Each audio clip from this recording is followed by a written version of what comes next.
Dryas Julia Largo, South Florida subspecies of the Julia. It's a male. Taking nectar early morning on this porterweed flower.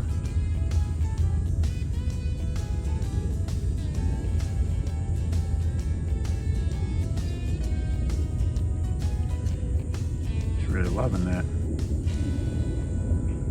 My feet are right here, guys. It's really close.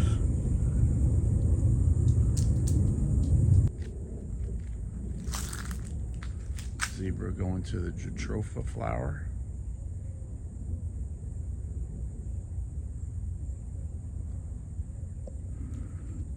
Early morning butterfly watching at Anne Kolb Nature Center. All right, guys, I'm gonna check this out, see if I can find anything else. We've got a butterfly identification guide. Okay. I would love to see some mangrove buckeyes. That'd be cool. Or mangrove skippers. That would be cool. Okay.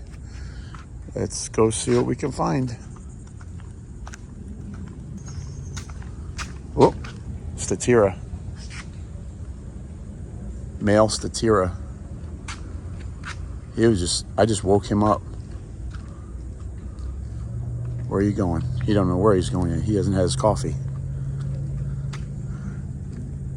Where are you going? You can tell Statira from a cloudless sulphur because they've got that really light lemony color. And obviously the outer edges of the Statira Sulphur are pale. Are you gonna land? Oh, he's landed. Let's see if I can get close enough.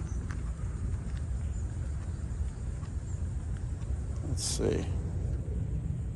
He's got some miles on him. He's also on the porterweed.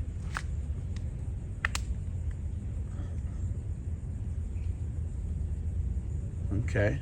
See the outer edges of the wings are pale. That's the Statira. Now there is a Fritillary that lives in South Florida as well. And they're identical almost. They have a pink spot on their thorax though, right by where the hind wing meets. And that's how you tell those apart. But okay, Mr. Statira, how close will you let me get? He's hungry. He wants his breakfast. He does not care that I'm here.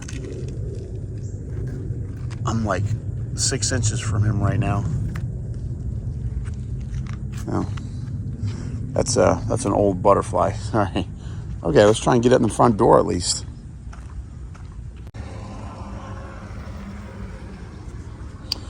Okay, here we go. So this is a very mangrove-y kind of place. We got lots of coin vine. This is where our Statira Sulphurs are coming from. We got buttonwood trees. We got some sea grapes. We've got red mangrove. It's red mangrove. Then we've got black mangrove right here. So we've got a lot of mangroves. I would expect to see mangrove buckeyes and mangrove skippers. Hopefully we could see both. We've got some brackish water. Tide's going out. Got the red mangrove roots going into the water there. It's pretty cool. All right, guys, I'm going to try and show you a mangrove skipper real quick. He's chilling on this porterweed flower. All right, I've got at least video evidence of mangrove skipper. Oh, come on. Let me show you off. This is a huge, very large skipper. Oh, he loves the porterweed. And when they're fresh, boy, they have bright iridescent blue coloration. Oh yeah, look at that. So let me show you the top side. Look at you. Beautiful butterfly. Oh man.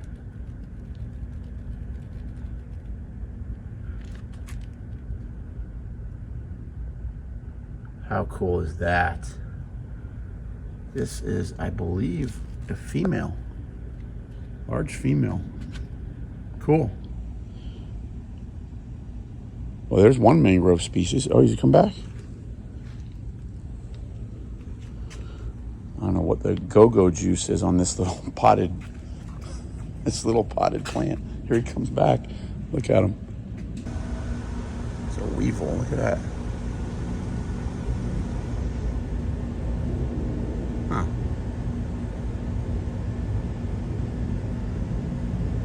Big nasty weevil. Chewing the heck out of this buttonwood tree. Look at that. All chewed up. All right, I'm gonna go up here and see what I can see. There's a nice big strangler fig.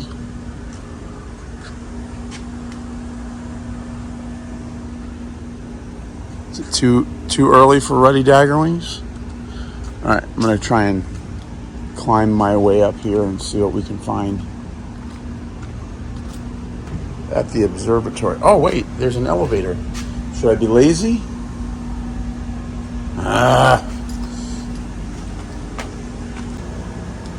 All right, so as I'm climbing up here, there's all these little fuzzy things in the corners of the walls, and just wanted to share with everybody what those are. Those are Limeyer edwardsi, Edwards wasp moth cocoons. So they feed on strangler fig or ficus species, and anytime you have ficus species like this next to a structure, you're always going to have tons and tons of these moth cocoons in the corners here because the Edwards wasp moths, they are prolific and they like buildings to make their cocoons on. So we keep climbing and see what we can find up higher. Here we are. 5 stories up. You can see the Atlantic Ocean out there.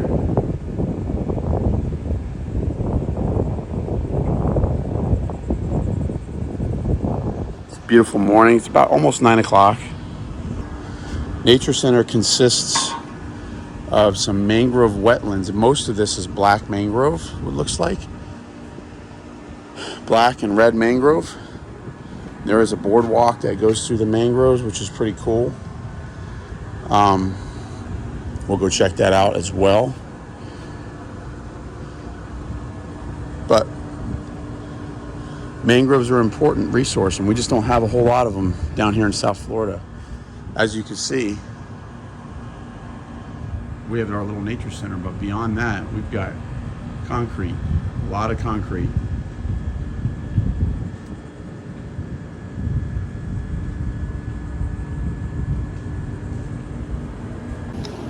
Well, pretty cool view from up here on the 5th floor of the lookout tower at Anne Kolb Nature Center. But it's time to go down, and I'm gonna be lazy. Just saying. See you at the bottom. Well, something very important when you're gonna do mangrove walk and you're gonna be out in nature early in the morning is caffeinated beverage. Just saying, guys. I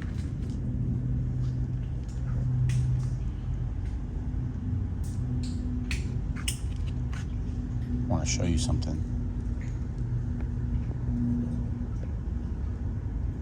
Mangrove crab.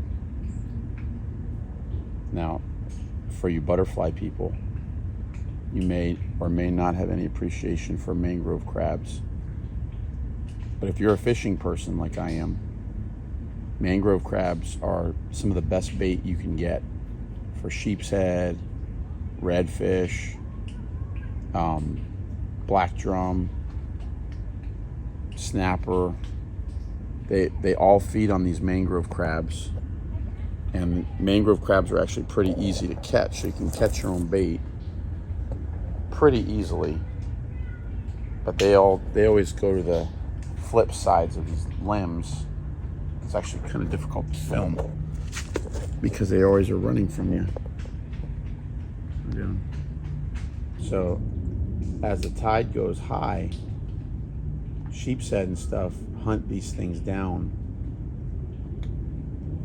in a major way. And they actually have been seen like bumping the mangrove roots, getting the mangrove crabs to fall off. Because the crabs are everywhere. Look at them all, guys.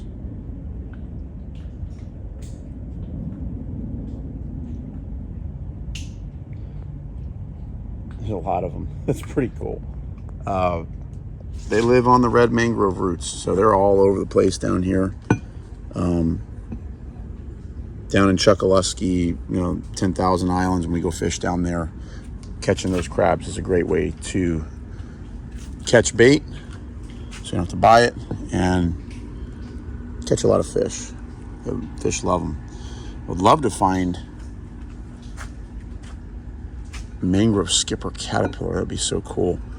I haven't seen any leaf folds yet, but pretty cool thing about the mangrove leaves, they live in the salt water, and the actual mangrove leaf itself doesn't have any salt. And the reason is because there's always something called the sacrificial leaf on every stem. For whatever reason, all the salt deposits go into one leaf on every stem, and the leaf dies and falls off, and then another leaf becomes the recipient of all the. Here's this one. All the salt comes into the bottom leaf. It collects it all right there, so it doesn't poison the rest of the stem. And so as the plant sucks up water through its roots, it goes up through the phloemary and xylomary elements, those little tubes that go up the bark, goes out to the outer ends of the branches. If the leaves were to get salt, it would burn them. So one of them sacrifices itself and becomes sacrificial leaf. It's a pretty cool thing that we see. Every stem has one yellow leaf, one brown leaf at the bottom. So it's always loved that story. Crab in the black mangrove there. What he's eating.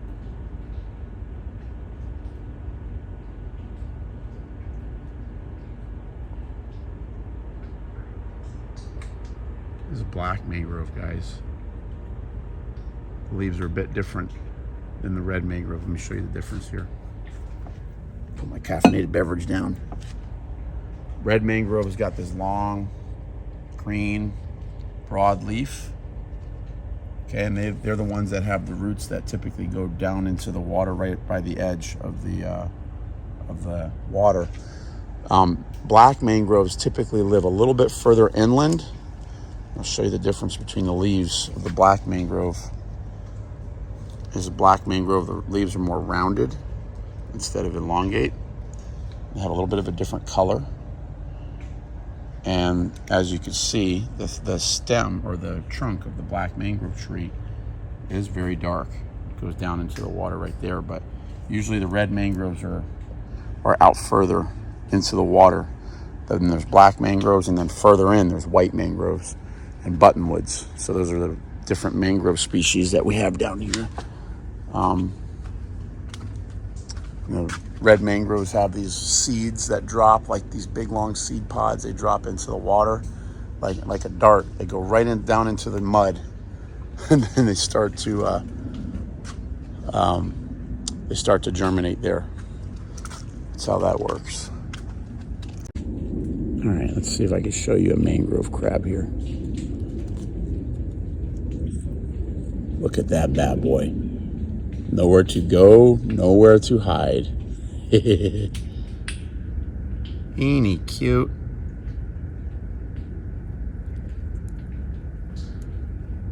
Nowhere to go, buddy. I got you cut off at the pass there, dude.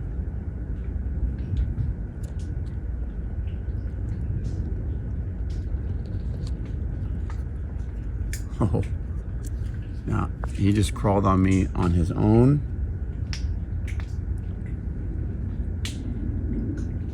How cool is that? Well,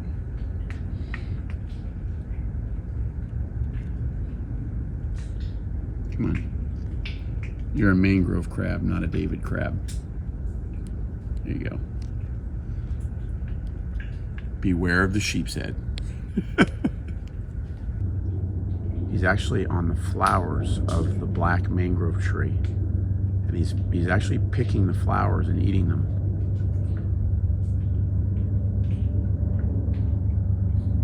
That's actually pretty cool. Oh, I just scared him. Sorry, dude. I didn't mean to disturb your breakfast. But I've never actually seen one. Oh yeah, look, there's another one, look. I wonder what they're doing in there. They sit in the flowers of the black mangrove. That's interesting. I wonder what they're doing.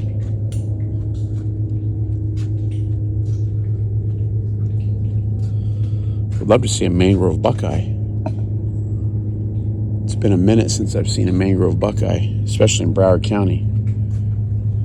Okay, let's shelter. There's a lot of no-see-ums, by the way, guys. If you wanted to come to this place, do the mangrove walk, there are no-see-ums, so just beware. This looks like it's got some larval damage on this black mangrove. I'd love to find some caterpillars. There's a few species that eat black mangrove, and I would definitely love to see them, including the mangrove skipper. No, I'm sorry, mangrove buckeye. And then there's some sphinx moths that eat black mangrove as well. Huh. False window sphinx would be one. All right, we're coming to a more scenic area of the trail. The mangroves are clearing. I'm getting a little bit of a breeze coming from the north. And cool. All right, this is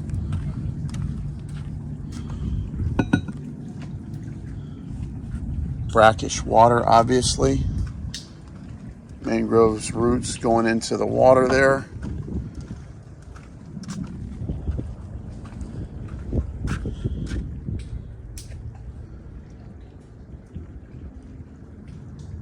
All right, if you haven't been able to tell, this porterweed, native porterweed, is a favorite nectar source for many species of South Florida butterfly, including Dryas Julia largo, the South Florida subspecies of the Julia longwing butterfly. And this is a must-have plant in your garden because butterflies really just seem to love it, including your state butterfly, the zebra longwing. So I like this big pot. They're not watering it. Looks like it gets enough water all on its own. Must be fairly drought resistant. There's the zebra doing its thing. You see all the pollen on the proboscis. That's a female. Females collect pollen and they ingest it over time, and it helps them with egg production for protein. It's a high protein pollen density there. Let me see if I can get a better glimpse of it. Now she's flying. Oh well, that's pretty cool though. The zebra longwings, as do many heliconids. All right, let's see if I can. Oh shoot, scared her. Many heliconids do the same thing. The females will actually just collect pollen on their proboscis and use it for egg production. Let's see if I can get you a glimpse of, she's not being friendly. Being lazy, but skittish. She's not happy that I'm trying to video her eating her breakfast. I think that's the deal. The Julia doesn't seem to mind. All right, here's a Gulf Fritillary. She found a passion vine growing up in the middle of this bush here. I'll show you the vine. That's her host plant. And actually, there's a Gulf Fritillary caterpillar right there.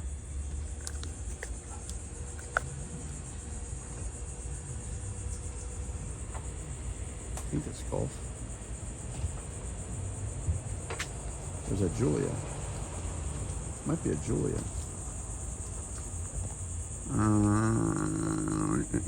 Can't tell.